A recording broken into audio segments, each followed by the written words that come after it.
গাড়ির বিধে আমি যারা গাড়ির মালিক তাদেরকে বলবো যে গাড়ির ভেতরে সবসময় 200-100 টাকা বাংতি কুচ্ছা করিয়া দিয়ে রাখবেন আপনার ড্রাইভারের কাছে।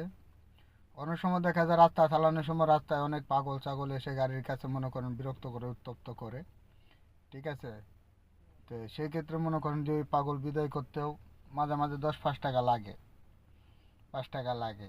তো 10-5 টাকা যে একটা ড্রাইভার দিবে, অনেক সাহেব আছে আমরা যে জানি যে ড্রাইভারকে সারা মাস গেলেও 5 টাকা দেয় না, 10 টাকা দেয় না।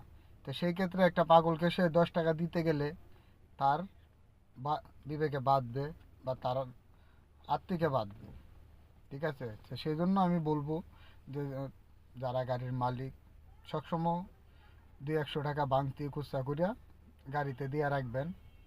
অনেকেই আছে অনেক বেশি দিয়ে রাখে, বেশি দিয়ে রাখো গাড়িতে থাকলে ওটা আপনারটা আপনারই থাকবে, ঠিক আছে? আপনারটা আপনারই থাকবে, ঠিক আছে? যেমন কিছুক্ষণ আগে এক পাগল আইসা মনে করেন আমার গাড়ির সামনে উত্তপ্ত করছে, ঠিক আছে? তো 5 টাকা দিছি, সে নেয় নাই, বলে 5 টাকা দিয়ে বাদামও দিবে না। 10 টাকা দিলাম, সুরসুর করে চলে গেছে। আমি দেখছি প্রায় কয়েকটা গাড়ির ভেতর মনে করেন যে সে একটু উত্তপ্ত করছে, ঠিক আছে? এই তো সেজন্য বলি এটা আমার একটা